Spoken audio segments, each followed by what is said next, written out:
introduce the first guy. I am so excited to have him. He's a senior citizen of comedy. Please put your hands together for Marty Dusig.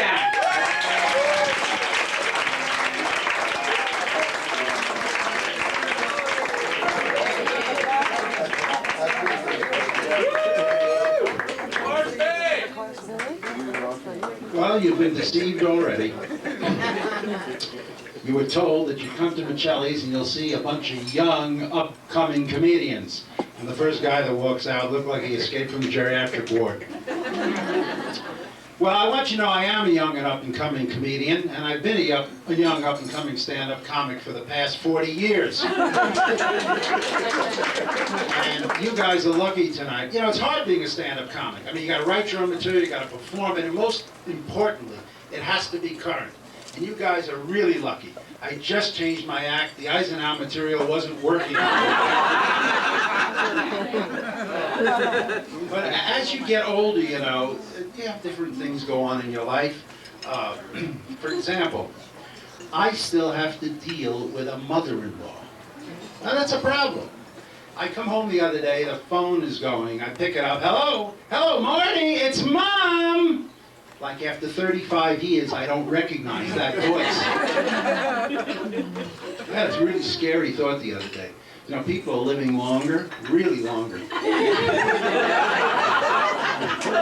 And it dawned on me that when she's 98, I will be 80. We could wind up in a nursing home sharing a room together.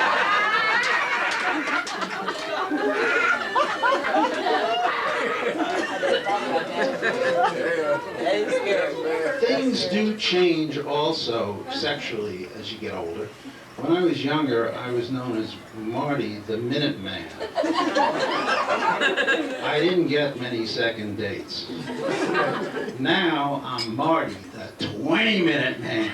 The women love me. Are you a Minute Man, sir? Depends on the night. What's the usual? Are you a Minute Man? Tell me the truth. Yeah. He is. She's not agreeing with him. Anyway, let's move on. The ginkgo will kick in and I'll remember the rest of this act. You know,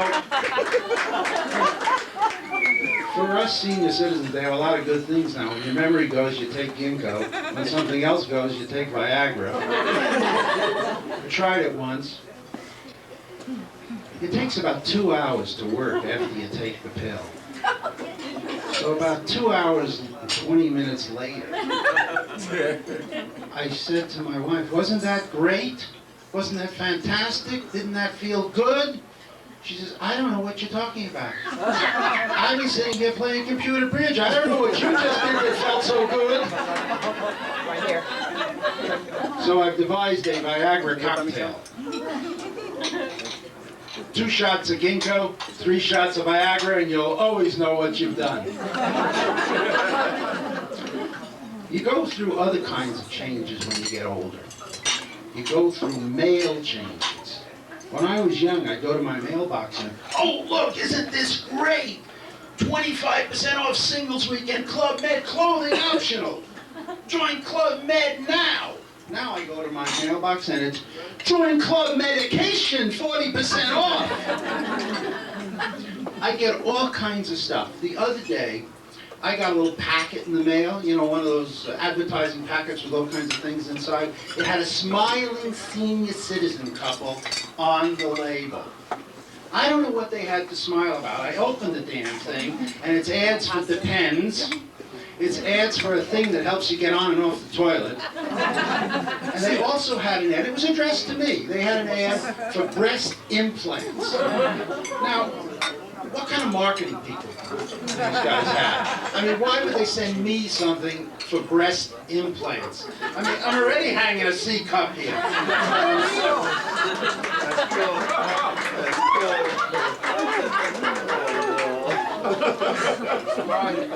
Other things that I get in the mail. Wait, before I tell you that, I gotta tell you this. This really happened. I was downtown, and you know, when you get older, your bladder doesn't exactly hold as much as when you were younger. So here I am in an office building. There's a 30-floor office building. I go up to the 27th floor for a meeting, and I get off the elevator. There's the men's room. I go to the door. It's locked. Now, why do they lock a door on a men's room? Have you ever turned on the evening news and heard the newscaster say, "Urinal stolen from men's room"? No. Just as I'm jiggling the door to see maybe somebody's in there, they'll open up. A security guy comes along. He says, "What are you doing?" I says, "I'm trying to go in there. I gotta pee." He says, "Do you have ID?" I says, "I have to have ID to pee?" He says, "Yes." So I pulled out my AARP card. And he says, "What's that?" I says, "That's my card. Read it. AARP, authorized access, right to pee." He opened the door, shaking his head, but he opened the door. Anyway, getting back to my mail.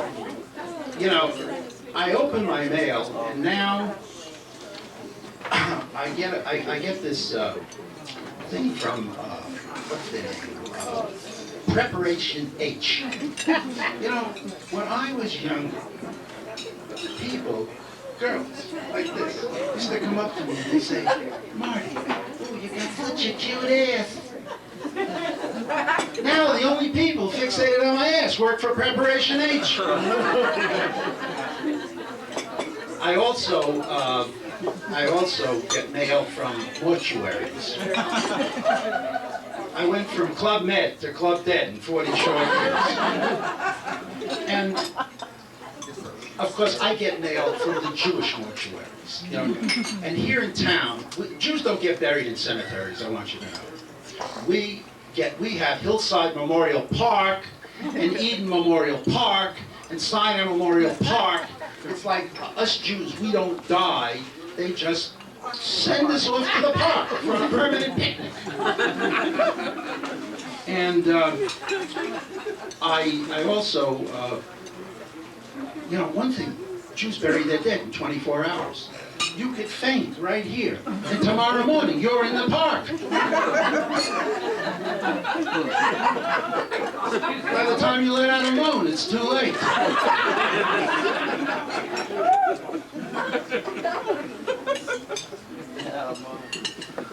I also get mail from, other mail too, from other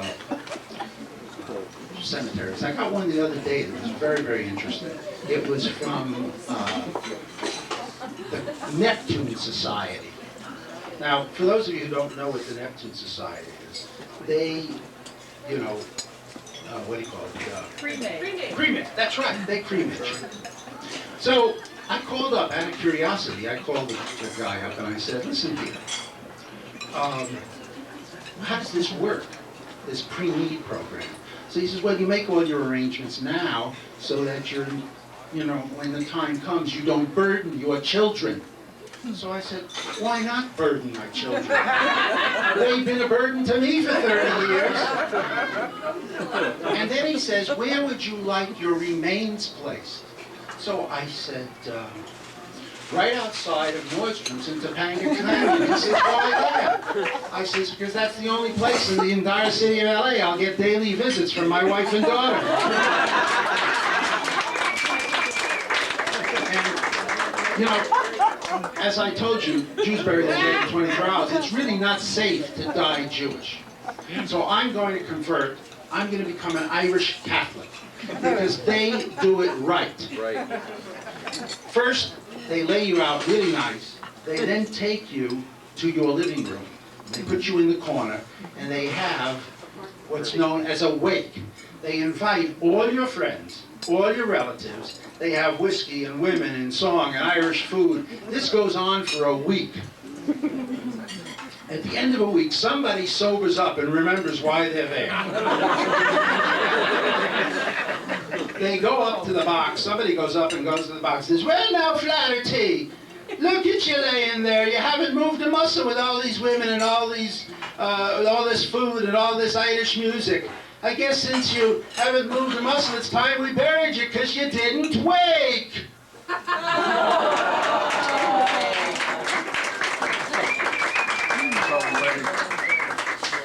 And while I'm still awake and standing, I'll say thank you very much for your applause.